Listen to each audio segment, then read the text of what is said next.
What's going on, guys? Derek here with Fantasy Football Advice, coming at you with another mock draft. Now, I know most of you, if not all of you, are done drafting, but today is the second biggest draft day of the entire season. So we're going to get this over to you. If you guys have your drafts tonight, I know I have one last draft tonight. I'm drafting for a friend of mine. What do I get out of it? Nothing besides another player playing fantasy football. He didn't want to join fantasy football. He didn't play. He doesn't watch too much football, but if I can draft for him and, give him a good team, then he'll learn to like some of the players I draft for him, and it's a win-win for fantasy football. You all should be getting your friends to play. But drafting right now in a 12-team PPR. I am in the 7 spot per request. And at this point in time, I've done so many drafts, and I feel like from the middle, it's just I can find value in every round. I feel like I might be put up against the wall with some tough decisions, but I genuinely always like my teams. At the 7 spot, I kind of just let whoever falls to me fall to me. Obviously, I have my preferences. I would love to have McCoy at 7. That's probably not going to happen. AJ Green is my second favorite target to get at 7, and I'm pretty sure AJ Green is going to fall to me, as Devonta Freeman got picked 4th overall. I love Devonta Freeman. I get a little scared when a player gets paid. Sometimes when they get paid, their motivation level goes down, but that's not going to hold me back. That's just kind of more some side conversation, if anything. Brandon Cooks has been a big question mark this year. I have a feeling he might be the type of player who, there's a chance that when the season starts and we're halfway through the fantasy season, he would be of draft value at pick 17. His inconsistencies are probably going to transfer to him and his new team in New England. But I'm just surprised because it's been so quiet hearing about him. Now with Edelman out, the targets are going to go up. I know I have another league which I drafted for last week, and they give you touchdown bonuses. So a bonus, like, let's say 60-yard touchdown. They basically give you double yards. So a 60-yard touchdown is not 12 points, 6 for the touchdown, 6 for the 60 yards. It's actually 18 points. And I specifically targeted Brandon Cooks in that league. I also targeted Martavis Bryant in that league because those bonuses are just huge. But yeah, I'm really scared to draft him. That was the only league I did draft him in, just because there's a lot of guys in that area, like Doug Baldwin. I take over him all day. So I'm going to take LaShawn McCoy here over AJ Green, just because I think that the depth at running back later in the draft is really low. I can find value at wide receiver much easier. Even though I do love AJ Green, I can get a wide receiver in the 2nd round, depending on what falls to me. Yeah, but I hope you guys did really well in your drafts. Continue to put them in the comment section. Let us know who you drafted. We'll grade them whenever we can. You guys got to be getting excited like we are. Football season starting this Thursday. Patriots versus the Chiefs. I love drafting the Chiefs defense. They've been one of my favorite to draft for years. This year, kind of sucks that you draft them and they play the Patriots week 1. There's no way you can start them against that. So I guess technically if you do have them, you have to draft another defense, or maybe not draft one, but pick up one. And that's just a nightmare. Ezekiel Elliott suspension. Let's talk the suspension. I think it's going to be delayed or thrown out at this point. Just too much is going in his favor right now, with the NFLPA stepping up for an injunction. I just don't see it lasting. I don't see it holding up.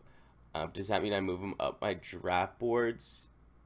Maybe I'd consider it, taking him a little bit earlier, but I just don't know enough about this stuff for me to make it a sound decision on it.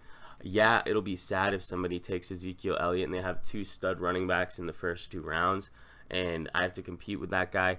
But I don't want to put myself at a disadvantage. 6 weeks is a long time, especially considering the bye week, so it's technically like 7 weeks out. I don't want to miss playoffs because of it. I'd rather, take the safe route and, use my skills and abilities to get myself to the playoffs and maybe compete with that guy for the championship. So that's kind of the approach I've taken. But you know, as soon as the news comes out, which we may not know by the time that we're all drafting, that it's just going to change the ADP. He'll be right back up to the 3rd spot if it does get removed. But the story just gets weirder and weirder. I guess now they're saying that she was pregnant at the time of the domestic violence, whatever. I don't know. It's all a bunch of drama if you ask me. Oh, and we are avoiding Jordan Howard right now. No receiving options, guys.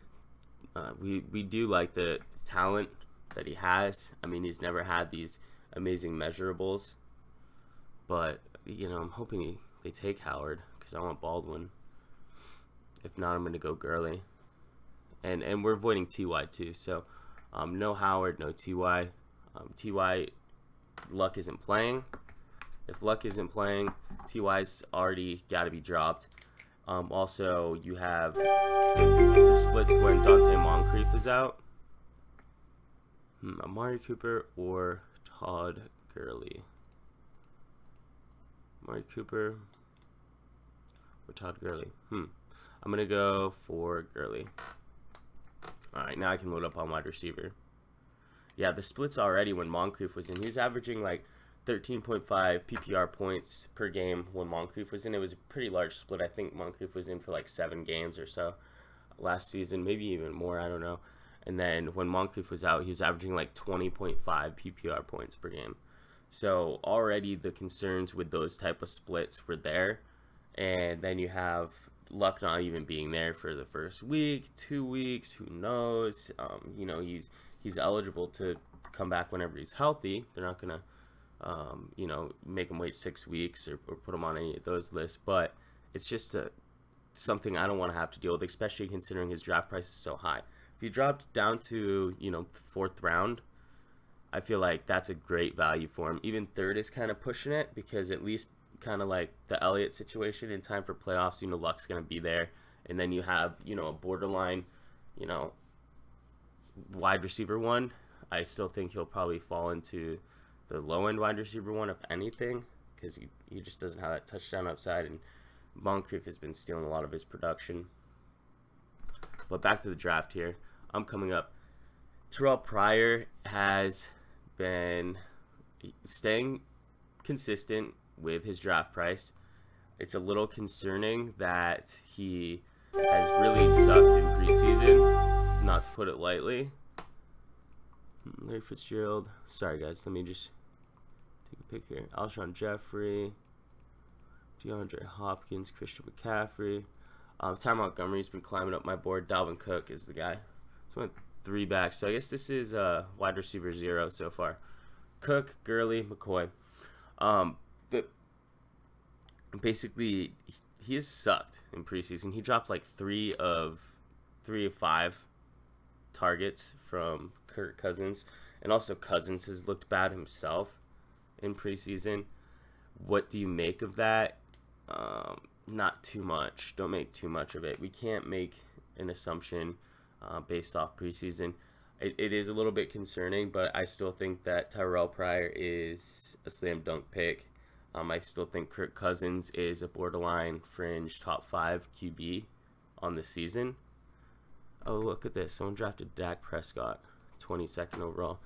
Talk about a Cowboys fanboy. I really need to get some receivers, though. Starting to get a little worried. But the value to me keeps falling at the running back position. I have Gurley, McCoy, and Dalvin Cook. Kareem Hunt is also a great pick. I definitely could have taken Kareem Hunt there. I think Kareem Hunt is a locked and loaded RB1. I think Dalvin Cook's a back in RB1 as well. Kareem Hunt just has the better line. I'm not sure why he's not climbing up boards too fast. Alshon Jeffrey's falling. He's looked decent in preseason. I've actually been completely turned around with my kicker situation. I think one of the best kickers you can get right now is going to be Caleb Sturgis. I looked at all the kickers, and I looked at what made them successful. The ones that weren't successful in the past, but were successful last year. And it was all about red zone efficiency. And Caleb Sturgis last year was a top 5 kicker. But they were inefficient in the red zone. That's why. And Dustin Hopkins of the Washington Redskins was inefficient in the red zone. Caleb Sturgis is someone nobody's going to draft. And you know that the Eagles are going to be able to move the ball. I don't know why I'm talking about a kicker right now, but you know the Eagles are going to be able to move the ball. They have a lot of weapons. We've seen what they could do in the preseason. However, they are having a really tough schedule. There's no way they can't move the ball between the 20s, but I think that they're just going to, when it comes to the red zone, they're not going to be able to convert every single red zone play into a touchdown. I don't even think they're going to have a high conversion rate, and that just adds to field goals. And I'm an Eagles fan too, so obviously I wish they would make all the touchdowns, but I just think Caleb Sturgis is a locked and loaded pick. And this is if, you don't get one of the good kickers. I think there are like 5 good ones out there that, I would love to have, but you basically take whoever falls to you for the most part. So that's enough about my kicker rant. Caleb Sturgis, I think, is a great kicker. I know everyone in fantasy football hates kickers, so I don't know why I'm really talking about it, but that's just some food for thought. Larry Fitzgerald was my wide receiver 1, and what does that mean? That means that I'm pretty thin at wide receiver, but Larry Fitzgerald for sure through the first 4 to 6 weeks will be a wide receiver 1, maybe even top 5, top 7. I think at least top 10, because his schedule is so easy and he starts off on fire every year. Year over year, he just comes out guns blazing and then cools off as time goes on, and this year's going to be no different. He just has such an easy schedule. I mean, just look at it. I definitely should target. I'm not going to be afraid to get one more wide receiver. Maybe even, Drew Brees I'm a little scared of now. I drafted a lot of Drew Brees this year, and I definitely regret it because, let's put it this way, Willie Snead's out 3 games. Now, you lose Snead, you lose Cooks. I know Breeze is a beast on his own, but really, that has to be a downgrade. You can't expect that type of numbers. Could he be a QB1? I think certainly. I think, QB8 is something he can hover around throughout this time. So, I really like Martavis Bryant and Devontae Parker. So, I'm going to take Martavis. Where is he? He's like 60-something, right? Yeah, here's 61. He's probably not going to fall to me. I think I have to take Allen Robinson. No, I don't have to take anybody. I'm going to take... I really want Devontae Parker, though. If I can get Bryant and Parker, I'm locked and loaded. Okay. Take Martavis Bryant. Yeah, but you're losing Willie Snead. You're losing Brandon Cooks. That's like, what, 2,000 yards of production right there. And I know that Kirk Cousins lost 2,000 yards, and we don't worry, but they didn't bring in anybody. They didn't bring in anybody like they did. The only piece they did bring in that could potentially help them is Alvin Kamara. There's been word that there is a chance that they use him in certain situations as a receiver. Not receiving out of the backfield. I'm talking lining up as a receiver. He could play the slot, something that we saw a lot of from Michael Thomas. I'm not sure what that means. We haven't seen it. This kind of came up. This definitely came up. It didn't kind of came up. It came out of nowhere. Apparently, the Saints had knew about it for a while now and had time to get prepared.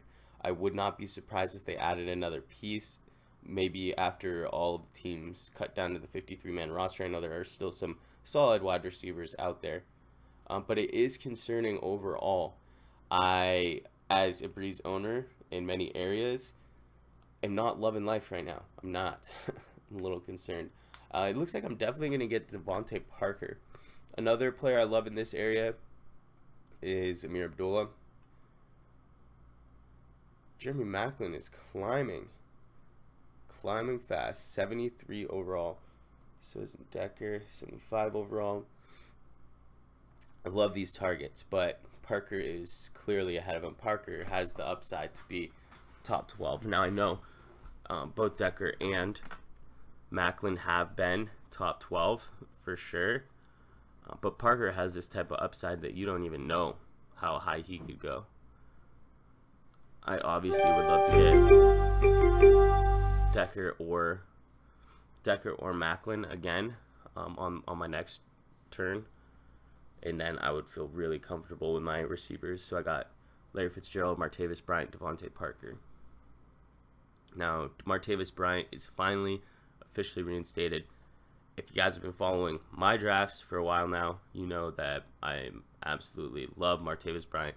He has been a top 12 receiver in the league when healthy and when on the field, not suspended. He could do that again.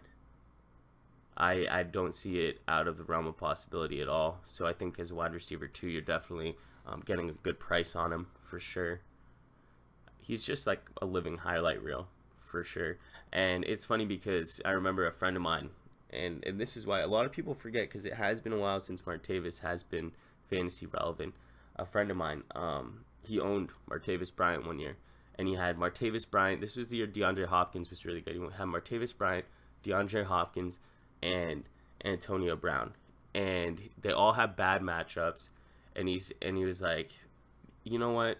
You just have to start those 3 guys every week, because those 3 guys just get you a ton of points. He says you just can't bench them. He says, I don't care how bad the matchup is, you have to start Martavis Bryant. I don't care how bad the matchup is, you have to start Brown. I don't care how bad the matchup is, you have to start Hopkins. And he's right. That's how, if you're being put in a category with DeAndre Hopkins when he was a stud, and wonderful, I got Decker. My team is already looking stacked. If you're in conversation with Antonio Brown and DeAndre Hopkins when DeAndre Hopkins was a beast, you're in good company. And a lot of people forget that that's how good he really was. I know a lot of people are down on him, as they should be, but he's still an excellent value. He can definitely provide you some good value and a return on your investment for sure. I'm definitely going to look to get another running back. I think I'm going to target Doug Martin. He is the last upper tier running backs that I can add to my RD3 potential RB1s. Todd Gurley being a back end RB1, Dalvin Cook being a back end RB1, LaShawn McCoy obviously being a stud. It's pretty clear that that offense is going to be running through LaShawn McCoy. Let's see here. Tyrell Williams is a wonderful pick too. Rob Kelly, interesting. Samaje Perine has not been looking good, to put it, you know, quite frankly. Rob Kelly looks like the better back out there. One thing that the Redskins have been known not to like is someone who fumbles. And Rob Kelly, as bad as he is, or as average as he is, you should say, he doesn't really fumble. And he's kind of consistent. He's like a 4.2 yard per carry guy. He could be exactly what that team needs. Let's see. Doug Martin's going to fall to me for sure. Kevin White has been climbing up. I'm glad, because if we made a video, I think it was like late round sleepers or something like that. And we had Kevin White. I've been higher on Kevin White than a lot of people have this year. And, you know, this injury, and this was pre-Cameron Meredith injury. I think this is his time to step up. The quarterback situation, let's face it, it isn't good. And we're telling you to avoid Jordan Howard. But I have a feeling that Kevin White can produce serviceable numbers. I'm not talking he's going to be a high-end wide receiver 2. I'm not talking he's going to be a low-end wide receiver 2. But I think somewhere in like the wide receiver 3 flex range, maybe even back-end wide receiver 3 range. Well, they took Doug Martin, so that kind of sucks. Chris Hogan, can you guys relax on him, please? He's going a little too high now. James White, rumors are he is, rumor has it that James White's going to be, you know, the missing piece put into the Patriots roster from Julian Edelman. I think I like Kirk Cousins here. 1, 2, 3, 4 receivers, 3 RBs. I can afford to take him. I like Zach Ertz too. Okay, I'm going Cousins. Yeah, he was in our top 5 players that, you know, you should have drafted, you wish you drafted. Kirk Cousins is definitely always on there, because he's in Devontae Parker. No, wait, I took Devontae Parker off that list, but Eric Decker is on there too. Yeah, Devontae Parker should have been on that list. The only reason that we didn't put him on there was because I just made a video on Devontae Parker like a week ago, and you guys know how much I love him. And you guys are gonna know that you should have taken Devontae Parker in like 2 weeks. Wait till the season comes around, because he's still a value right now. You know, he has climbed, but he hasn't climbed to be too pricey. What did I get him in the? Let's see. This 12-team league. 1, 2, 3, 4, 5, 6th round for Devontae Parker in a 12-team league. 6th round. Yeah, that's not too expensive. Don't tell me you can't get him if you don't want him. Any player in the 6th round, if you want them, you can get them. You might have to take them in the 5th, but you can get them. And Devontae Parker is a guy I own in a lot of areas right now, and I feel good about it. He's one of the most exciting players I'm looking forward to grabbing, and I'm looking forward to watching. And so isn't Decker, so isn't Martavis. I just have a lot to be excited of this year. A lot of people think that this year is a really tough year to be drafting, and I find value everywhere. But I'm saying that because I'm drafting from the 6th spot. A lot of my drafts were really tough, comparatively speaking, because I was drafting from like either the top 2 picks or the back end 2 picks. So let's see here. Wasn't prepared. I don't like Sproles at this point. I'm gonna get Tyrell Williams. Yeah, Tyrell. I definitely want to target some RBs. Marvin Jones is going to be my last wide receiver target, and I'm just going to load up on RBs. So let's see. I'm really not liking this RB situation at all. I think Rawls is a better value than Eddie Lacy, but I don't prefer to have any of them. I'm starting to believe that Jeremy Hill is a good value. Alvin Kamara for sure in PPR, because this is a PPR draft, by the way. I should have mentioned that earlier. PPR. Alvin Kamara, like I said, could be lining up as a receiver in some sets. If he does that, he has instant flex value. And I know we're decently high on Jamal Charles. I honestly like this pick too. Wow, I forgot to talk to you guys about that one. But let's go back to Alvin Kamara for now. If you're talking about a guy who's lining up as a wide receiver, that's an instant boost to his production each week. Something that no other RBs get, and he's obviously going to be classified as an RB. So let's see. I'm preparing for my pick. I think I might just go ahead because I don't like any. Where's Marvin Jones? Marvin Jones at 130. I don't like any of these wide receivers more than I like Marvin Jones. I know you guys are probably going to tell me, oh, get Chris Hogan. Chris Hogan's going to be an animal. Yeah, he'll be good. But I'm not on the hype train like all you guys are. See, Alvin Kamara, I like Derrick Henry here. I've always been a fan of CJ Procise. I know it seems like a reach, but I don't care about ADP. I really just don't. So it's going to be, I already know what my final roster is going to be. It's going to be Marvin Jones. So I just got Derrick Henry. It's going to be Marvin Jones, Alvin Kamara, and Jamal Charles. So I just told you about Alvin Kamara and why.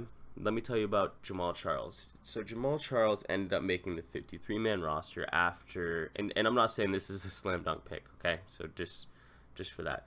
Jamal Charles ended up making the 53-man roster. He had 6 plays in that preseason game for 42 yards, and I watched every single one of them. And what was most impressive wasn't his rushes. It wasn't his receptions. It was the blocks that he was doing. He looked like the old Jamal Charles when it came to his field awareness and his blocking abilities and you know, reading the defense. He took some big shots and he came back and looked phenomenal. Enough so to make the 53-man roster when there was word that he was about to be cut. Also, he had, you know, 6 for 42. He had a good yards per carry average, and he was looked for quite often for these dump off type throws. And these are going to be a lot of throws that are going to follow him into you know, the regular season. This team is not that powerful from a passing perspective, so they're going. Travis Simeon can't find the open receiver. Oftentimes, we saw it last year. He would, you know, target Demaryius Thomas. Let's see, Marvin Jones. he would target Demaryius Thomas when Sanders would be wide open. He would, it would be flip-flop the other way. He would target Sanders when Demaryius Thomas was wide open, and these things would be highlighted every play, and they would show it back to back to back. Now I just hope no one takes Alvin Kamara, because he is definitely climbing up. And just, if you guys haven't seen it, it takes like 3 minutes. Go to YouTube, whatever, look up Jamal Charles, and look up his Week 3 preseason game.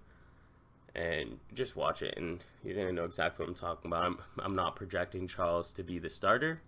I think C.J. Anderson did good enough to keep his job. C.J. Anderson's obviously built a lot bigger. But I think Charles is back. I think he's going to be fantasy relevant, and he's virtually free. If he's on any of your waivers, go ahead and grab him.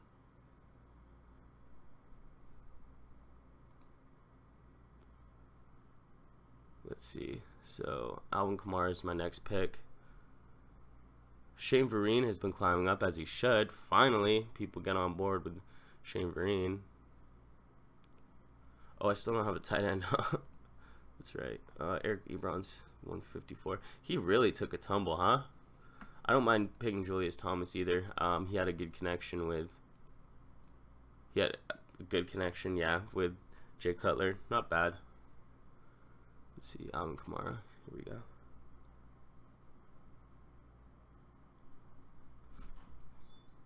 So we have. I need a defense and a kicker. So my whole roster, my wide receivers and RBs are all done. I could probably wait on Jamal Charles. The only problem is I don't have a backup plan. Jamal Williams, don't draft him anymore. He has looked abysmal in preseason, to say the least. His yards per carry were pathetic, and he was being outplayed by, some RBs that were drafted later than him. And as you know, we know opportunity versus ability. We've been preaching it the whole time, but there's no ability there. At least it didn't show itself. We were really high on him. We did give him, whatever chance we could. We wanted him to succeed. We are still, and we're high on Montgomery, but there is enough in this offense to have two backs that could potentially be relevant in the fantasy community throughout the season. We've seen it before with Eddie Lacy and James Starks. An injury for a couple weeks makes this player, someone who you want to draft off of waivers. I don't think that if an injury did happen to Montgomery, even though I'm not predicting that, and I don't think he's injury prone, if it did, I don't think Jamal Williams is even the guy anymore. So Jonathan Williams is 100% a better pick. Let's see. Yeah, Ebron. Yeah, Ebron. So late round tight ends. You have Ebron. Ebron's great. He's going virtually undrafted now. I'm not sure why. Charles Clay, amazing what we saw in preseason. This offense is going to run through him. He's going to be a big target since Watkins is gone. I think you guys can expect a lot more consistency from Charles Clay this year. And lastly, Julius Thomas and Austin Hooper. Austin Hooper is definitely climbing up the boards, but you can definitely snag him. He's a little bit riskier, but he offers an unknown upside that the rest of them don't. If we're going based on upside alone, I would say Julius Thomas has the most. We've seen Julius Thomas be one of the best tight ends in all of the NFL. I think he was TE1, like with Peyton Manning. I know that was with Manning, but we know that the ability is there if the quarterback play is there. And Jay Cutler has made Martellus Bennett a stud for many years. So I'm going to get Jamal Charles if he's still there. Oh no, someone take Charles? Yeah, someone took Charles. No! See, shouldn't have taken Ebron. Backup plan, I don't have one. That's what happens when you wait. Jonathan Williams is probably my guy, but I'm going to look at a defense now because I really could care less about these RBs. I'm going to go Eagles defense. Wonderful late round D. I still need one more RB. I feel shafted by getting Ebron. Don't do that, guys. Just tight ends are so... I was just told you all the tight ends that you could have, and this is a mock draft, so honestly I could care less. But in general, I just told you about, you know, all the tight ends that have value, and then I'm over here drafting one ahead of the skill position player who I really liked. Just draft the skill position player. You can figure out tight end later. There will be plenty of tight ends. You can trade for a tight end. A lot of them are going to go undrafted. Don't worry about it. Caleb Sturgis. I know I drafted Eagles defense, but I really think Caleb Sturgis is a slam dunk at the kicker spot. I think I'm going Jonathan Williams, though. Hey, I have McCoy. It's technically a handcuff. We're never fans of handcuffs, but we've seen two be fantasy relevant at the same time. When Mike Gillislee, you could start him while McCoy was even on the field. He was added off waivers because he could play like that. I like Marlon Mack. I think he's going to get off to a slow start, and without Andrew Luck, I don't want anybody on that roster. Chris Carson, great. Really, really talented back. A lot of mouths to feed, though. So I think Jonathan Williams is the best pick. Just doing a one-over. I don't know if Orleans Darkwa is even going to make the team. Samaje Perine has not looked good, and you have to pass the eye test if I'm going to draft you. Unless you're Paul Perkins. Okay, so Paul Perkins, who I think is a good value, but I have never drafted him because I think he's slightly too high. I just like a couple people ahead of him. Alright, so then I'm going to get Caleb Sturgis. Okay, I really got shafted here at running back because I wanted Jamal Charles. But here's the team. Tight end, quarterback, Kirk Cousins, Eric Ebron. Quarterback, 10 out of 10. I love Kirk Cousins. I think he's top 5 locked and loaded. Eric Ebron, I am pretty comfortable with that. I think he's going to be about TE8. I got him virtually for free. He is a little injury prone, but we have Julius Thomas on the waivers. I did see somebody took, I saw somebody took Austin Hooper. Kind of disappointing, but there's a chance that Zach Miller, if he hasn't been cut yet, I haven't kept up with that, is a potential sleeper candidate because of, as we know, there's going to be plenty of targets when they're down and not enough receiving options. They cut Victor Cruz, I know that. So, I mean, Zach Miller could be fantasy relevant again for the Chicago Bears.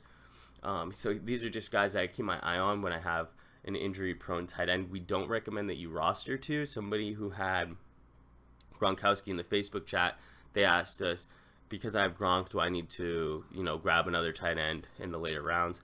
And our answer is just no. You really don't have to. The difference between, you know, TE8 and TE12 or TE14 is like what, half a point to a point a game. And to waste that roster spot on a guy that you have that could break out as a sleeper, be this year's Jordan Howard, just don't do that. So that's enough about that. If Eric Ebron gets injured, I may not drop Eric Ebron because I know that he's better than these options that I have on free agency, but I would definitely pick up someone to replace him and drop whoever was the least productive on this team. Running backs, LaShawn McCoy, Todd Gurley, and Dalvin Cook. Really good. My bench is pretty weak with Derrick Henry, Alvin Kamara, and Jonathan Williams. I have high expectations for Kamara this year, but I should have gotten Charles, so let's pretend like I got Charles even though I didn't. Now, wide receiver, I am just completely stacked, even though that just goes to show you. So, right, I took RB, 3 running backs straight off the board. I went LaShawn McCoy, Todd Gurley, Dalvin Cook, and then I have Larry Fitzgerald, Martavis Bryant, Devontae Parker, Eric Decker, and Tyrell Williams, and Marvin Jones. I didn't even have to try to get those guys. Those guys fell in my lap, and these are guys that I'm heavily targeting in the league. Larry Fitzgerald is going to be a wide receiver 1. I'm going to look to ship him, and my target for Larry Fitzgerald is going to be Doug Baldwin. Larry Fitzgerald starts off the year hot every year, and then he cools off. You know, on the opposite end of the scope, you have Doug Baldwin, who always historically starts off slow, and then towards the end of the year just becomes beast mode. So I will look to ship Larry Fitzgerald for Doug Baldwin, and if Doug Baldwin does start off as slow as he has in the past, I may even be able to get something additional, even on top of Doug Baldwin. I might be able to package in like a Larry Fitzgerald and Derrick Henry for like a Jamal Charles, Doug Baldwin type thing. And then you have Devontae Parker. He easily could be top 20. I think that by the first 4 weeks, he's going to be back-end wide receiver 2, and he has the upside to have multiple touchdown weeks. We saw what he could do in preseason when he caught that 72-yard bomb that was just shy of a touchdown.